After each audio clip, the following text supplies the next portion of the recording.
A huge thank you to patron Noreen23505 for suggesting today's video topic. If you want to suggest a topic for next Wednesday's Name Explain video, all you have to do is support Name Explain on Patreon for $1 a month. Find out more by visiting patreon.com/Name Explain, which will be linked down below. Anyway, many words in the English language have multiple meanings. Take a word like bat, the name for a flying mammal and the name for something used in a variety of sports, or how date can mean what day of the year it is, to a night out with a partner, to even a dried up kind of fruit. Then there's also right, which can mean correct and is the opposite of left. Words can end up with multiple meanings for all kinds of reasons. A key reason as to why this happens is because the word gets used in all kinds of different ways, so it gains additional meanings. Though another reason is down to the fact that two words could have different etymologies from different languages, which results in two words with different meanings sounding the same. English in its modern form has been influenced by a plethora of languages, from Latin to French to even Hindi. For example, bat, meaning a flying mammal, comes from Germanic roots and their word of Lederblanca, meaning leather flapper, while bat, as in the club, comes from the Latin batter, meaning to beat. Both these words ended up in English as simply bat. This has resulted in strings of letters in the same order, which we have dubbed words, having 2, 3, 4, or 5 different meanings. 5 meanings might sound like a lot,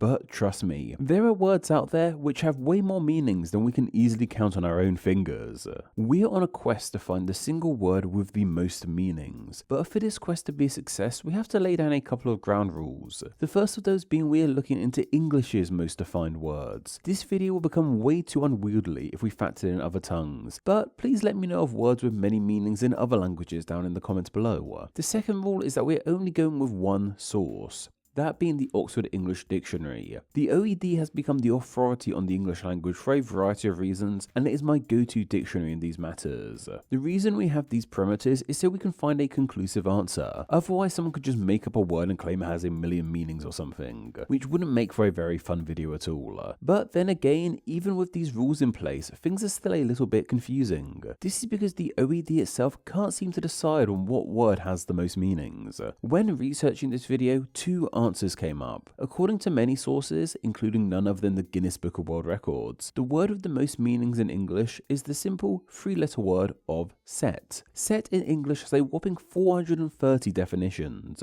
Obviously, we shan't go over all of these definitions, but they range from some of the more well-known ones like set being a verb meaning to place something down, e.g. I set the cup on the table, to it meaning to adjust a piece of technology to the ideal position, e.g. I set the radio to BBC One, to it being a collective noun for all manner of things, e.g. a set of playing cards. It has some way niche meanings too. Set used to be the title of a leading merchant or banker, and is still used by some today, and is even used as an acronym meaning selective employment tax. There's no real singular reason as to why set has so many definitions, but from my looking into the word, it seems to boil down to the fact that the word is so malleable, allowing us to use it in so many different ways. Many of the meanings the word set has have this air of completion or correctness, like when we set the table for dinner, we are putting all the crockery and cutlery in their correct positions. Or a set of cards is a complete thing. As humans, we often like being correct and having things complete, so it only makes sense as to why this little word that has this complete and correct vibe has come to be used in so many different ways. At least that's my own hypothesis on the matter. So if many sources, including the authority on world records, agree that set is the English word with the most meanings, then why is there contention for this top spot? Well, the issue all comes down to which version of the OED we're deciding to get our answer from. The OED is a pretty old book / thing to say the least. Its first edition began publication in 1884, with the first volume covering the word a to the word ant. Suffice to say, it would take some time for the first edition to be finished, and it finally wrapped up production in 1928, meaning it took over 40 years for the entire thing to be published. And you all thought George R.R. Martin was taking forever to release The Winds of Winter. Of course, we don't still use the first edition. English has come a long way since the late 19th and early 20th century. The second edition was published in its complete form in 1989. It's in this second edition that the word set has the most definitions. And while 1989 isn't that long ago in the grand scheme, English has kept changing since then. Not only has the language changed, but so did the way we store information around this time too. It was around this time of 1989 that computers and the internet were becoming much more abundant in people's lives. With English still changing and technology advancing, the people at the OED once again got to work on another edition of their project. The third edition of the OED began being written in the 1990s, and this version would be different. Instead of being published in a series of books which would eventually be complete, it is instead constantly updated, roughly once a quarter. And those updates would be added to the online version of the dictionary. This meant that new words could be added to the OED in a more timely manner, without having to worry about physical books or anything like that. While this is great for us word nerds, it means that it's far more tricky to reach a natural endpoint for the third edition. To this very day, the third edition of the OED is not complete, and it will likely never be released in a physical manner, existing solely online. In 2014, the OED's editor Michael Prophet said that it may be complete in 2037, which is still some time off when this video is coming out. But if you're watching from 2037, let us know if the third edition is complete yet. Though for us here in 2024, it means that the second edition, published in 1989, is still the newest complete version of the OED, and it's more likely due to the completeness of this version as to why set is often credited as the word with the most meanings. Yet, if we look into the ever-expanding juggernaut that is the third edition, we will notice that there has been some change. In this technically unfinished version of the OED, a new word has run off with the title on most definitions, and fittingly enough, that word is run. In the third edition of the OED, the simple word of run has 645 meanings. That's 200 more definitions than set has in the second edition from 1989. Its most basic definition means to move quickly on your feet. It can be used as a verb, e.g. I run around the park, and it can be used as a noun, e.g. I'm going for a run. But it has so many other meanings too. We use it in relation to tech, e.g. I run Windows on my computer, and we can use it to mean what something is powered by, e.g. my car runs on petrol. It can even mean to be in control of something, e.g. the principal runs the school. Run has gained so much meaning down to the fact there's a pretty malleable word too.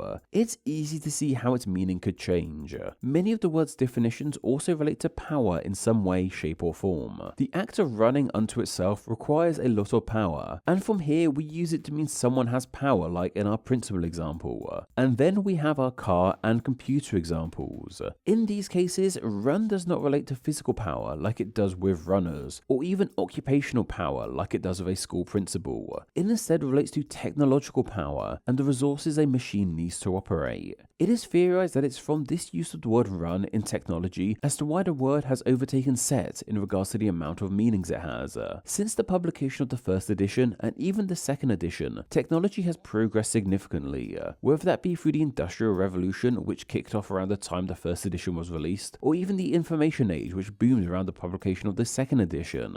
Through all this advancement of technology, run has become the go-to word we use in relation to what powers our modern world. Run has literally run off with the title and left poor old set in the dust. But despite this, run is still the top dog, only in a version of the dictionary which isn't technically complete yet, despite the fact it's the version of the OED we all use. So I do understand why many people would rather pick a word which actually comes from a dictionary that is presented in its complete set, with that word being set. I imagine this is why Guinness gave the record to set, as it's from a complete version of the dictionary. Guinness World Records are pretty strict with their awards, so I can understand why they wouldn't want to give this title to a word in a dictionary that is not yet finished. If and when the third edition is complete, I am sure run will finally get the award. Personally, I like to give the title to run. A word coming from a version of the OED that is not yet finished and constantly changing, I feel reflects language way better. Books are great things, but they're also incredibly stagnant in how they contain information. A book can be published and then incorrect mere days later. Online information can be added to and amended at a much more rapid pace. While books serve their purpose in the first two editions of the OED, having it online makes much more sense, especially when tracking something as volatile as language. Language is something that is constantly changing. New words and meanings sprout up at a rapid pace. Once again, it's really hard to publish an up-to-date account of words in book form that wouldn't be outdated in a week. Having the OED run on the internet makes the tracking of English far easier, even if it may never be released as a complete set. And of course, as language is always changing, by the time you're watching this, maybe things have changed completely. Maybe neither set or run are number one anymore. Other words with huge amounts of meanings include include go with 368 definitions, take with 343 definitions, and stand with 334 definitions. Maybe one of these will have the top spot in the future. Or maybe a whole new word will come into being that we'll all be using. Much like physical books, a YouTube video can prove tricky to remain accurate long term, especially when it's covering a topic like language. So to try and at least future-proof one part of this video, I decided to find a word with just one meaning. And for some reason, I delved into weird animal names. I'm happy to report that in the OED, the word wombat has just one meaning, as the name for the little cube-pooping Australian mammal. Now, for the sake of this video, nobody please give wombat any other meanings. Name Explain depends on viewers like yourself supporting the channel financially on Patreon, so a huge thank you to everyone who does. Donating just $1 a month helps the channel amazingly and gets you bonuses including ad-free videos, exclusive content, the power to request ideas to be made into actual Name Explain videos, and your name at the end of the video with all these awesome people. Visit patreon.com/Name Explain or click the link down below to find out how you too can support the channel. Thank you. Thanks for reaching the end of the video. Why not watch another and subscribe to keep up to date on all things Name Explain. You can find myself on Instagram where I'm NameExplainYT and join the Facebook group Friends of Name Explain to talk with myself and other name nerds. All that will be linked down below. Anyway, I hope you enjoyed this video and once again, thank you all so much.